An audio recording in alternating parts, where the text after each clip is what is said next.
People always talk about the media like it's one big group that moves in unison, but it's a lot more complicated than that. That's why we started Media Jungle, to demystify how the media works, keeping you informed and entertained in a weekly video podcast. So, welcome to the Media Jungle. I'm your host, Alex Regier. Thanks for watching.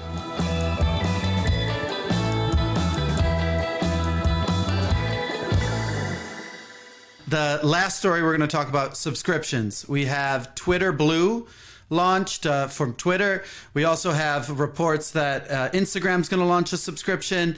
Substack hit 1 million subscriptions. So the Twitter one actually seems a little different. It sort of seems like a tool where you can undo tweets, you can bookmark content and have kind of a better reading experience. The Instagram, it's reported that it looks like it's something more like Patreon, where creators can create content. So I wanted to ask you, Moshe. I know you've been blowing up on IG. I know you've been getting badges and getting some money from your live streams. How does this subscription idea feel for you? It's helped to pay a couple grocery bills so far. As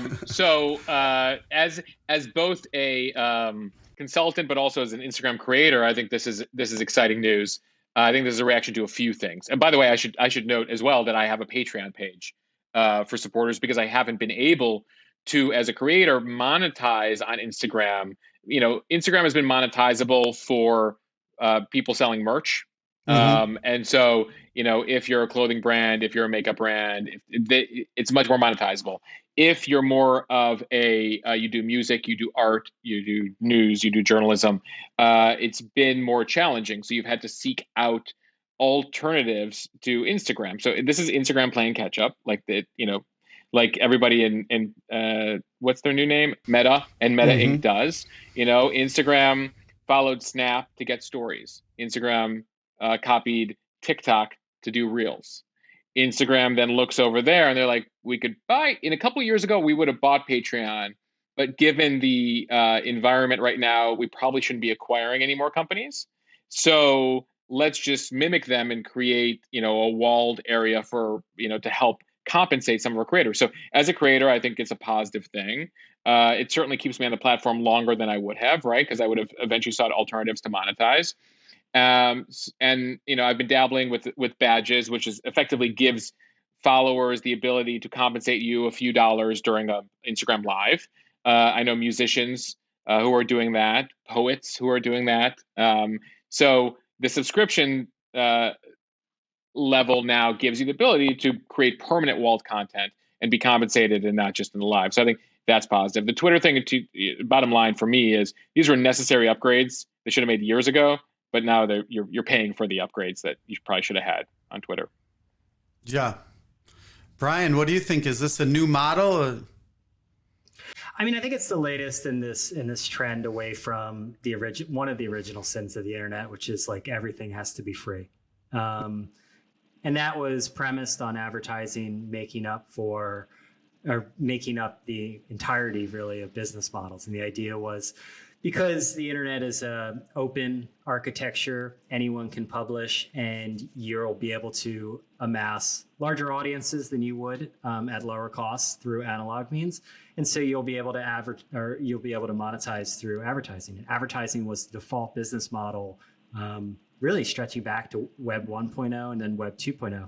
I think what we're seeing now across a whole bunch of different fronts, and you mentioned just the most recent ones, is this long shift away from the cult of free and the cult of advertising as the default business model. These days, like I remember before, like you wouldn't come up with a consumer internet application that did not have advertising as a business model. You just simply would not. The only question was whether you could get to scale. And then when you got to scale, whatever that was for the service, you would, quote unquote, turn on advertising. The advertising market obviously went to a couple of companies for the most part. About 75% of it did. And so when you're talking about these creators, I mean, this is like what the internet was founded on, was this idea that there could be a group of talented people who would not have to go through gatekeepers and could amass loyal audiences and be able to be compensated for their creativity. That hasn't happened really to a large degree. There have been cases where that's been true, but I think this is like a do-over in some ways for all of the mistakes of Internet 1.0 and Internet 2.0. So it's a positive development. You think this could actually be like part of a directional kind of end to that toxic ad model that, that spawned like the Social Dilemma, all these documentaries, the fight over attention? I mean, it could, look, there's always going to be, because it's so broad. Like, so if you take like Substack having 1 million subscriptions, I think that's really positive. And I use Substack. I don't use the subscriptions. I'm still doing the toxic advertising. It's going to be my ad network. Toxic advertising. No, but is that, do you have to sell that yourself, Brian? Yeah. Or does Substack help you with that? Yeah, okay. Yeah, I'm selling. And which is an interesting experience, by the way. I love all my clients equally, by the way, in case they're watching. But like, I think what this is going after is like with Substack is it does get you out of this idea of, particularly Web 2.0, you had to evoke emotions really in order to succeed. That was the signal, right? Like, you didn't have to parse it that much. Like, that works, right? And that's why, emotional content on Facebook, good and bad, is most effective. You could say that like Substack provides a home for more thoughtful and more loyal readership and stuff like this. At the same time, when you go to the politics section of Substack, you find a lot of these grievance bloggers, that are spending a lot of time picking Twitter fights about their various grievances. And because that also works. So, people optimize to what works. And so I don't think subscriptions themselves are going to solve this problem. I think a lot of the people who are pro subscription sort of oversell it as the silver bullet. Mm-hmm. It's one of those things where, ultimately there's going to be a several dozen winners in the Substack world, and then thousands and thousands of folks who, will have trouble making ends meet. I think it's similar to what you've seen in the podcasting world, where everyone likes to say there's several million podcasts, but really there's only a handful of folks, Joe Rogan, Dax Shepard, et cetera, who are doing 7 figures plus and really crushing it on the podcast front. And then there's a whole load of folks who are, toiling away, for cents on the dollar. The wealth inequality of the creator economy. Yeah, everybody jumps on these new things. We need a podcast. We have a Substack, and like a handful of folks will do well. And then, and I think to Brian's point, political controversy plays well. You got like Alex Berenson and his vaccine stuff. Like he's doing well on Substack, et cetera. He's one of the winners over there. And, but the creator thing has really been taken off for a while now, Alex. Like, if you look at, you got Substack, you got the new thing coming to Instagram, you got, Twitter thing to a certain extent. You now have, by the way, as Facebook mimics stuff, Facebook has launched Bulletin as a competitor to Substack. So they're trying to get involved and again, cultivate and keep their creators on the platform. So that's their newsletter competitor. And if you listen to the story of the Patreon founders, they had a band and they were like getting 1 million views on YouTube. And they told their fans, like, guys, even when we get 1 million views on YouTube, it's like, $1,000. If you want us to keep doing this and not having to wait tables or go find another job, we need a mechanism to support us. So they created Patreon as like a GoFundMe for creators. So I think you do see this renaissance here, and I think there will be winners and there will be many losers. But it is the start of something good when it comes to actual compensation for creatives out there.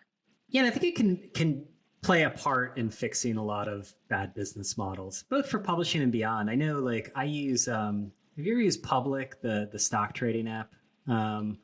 I use that, and so like it's like Robinhood, but like a little less creepy.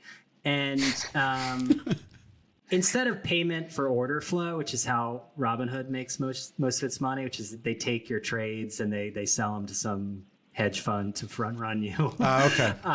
But you've got a low cost. You don't have to pay, but like, there's a cost to everything. But Public has like a tipping model.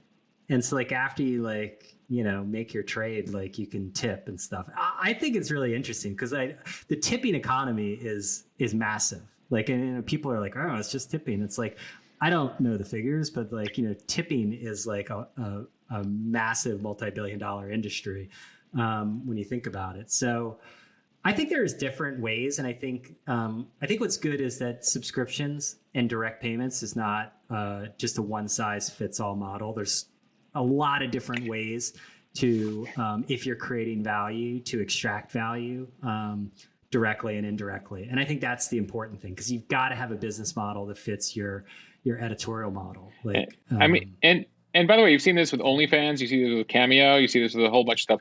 I do wonder where ultimately the pushback will come, when it'll come, against Apple and Google. You guys are familiar with the fact that they take 30%. So like, for example, badges on Instagram, which I'll get during a live, effectively tipping. If somebody gives me $1 badge, I only get 70 cents. And by the way, Zuckerberg's not taking anything at Instagram. 30 cents is going to Apple as an in-app purchase. And I just wonder, I know there's the whole legal issue right now related to, was it one of the gaming company, Epic, and their lawsuit against Apple, partially because of this, because the App Store, just the monopoly that they have. But the whole 30% thing, that will be the next thing, is the creators now are like, oh, I'm going to get paid. Oh, but 30% of everything on an app goes to Apple or Google. Yeah, I'd love to see you gotta mint like a Mosh coin. Yeah, big plans to mint Mosh coin coming to a exchange near you. Yeah, crypto taking over. You move to Miami and all you hear about is crypto. Maybe we're going to have to change this to the crypto jungle. But thanks for coming. See you next week.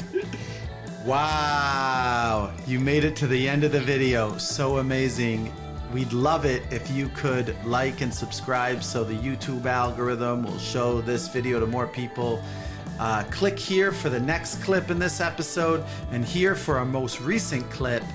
Thanks again, and thanks for your support on making this happen.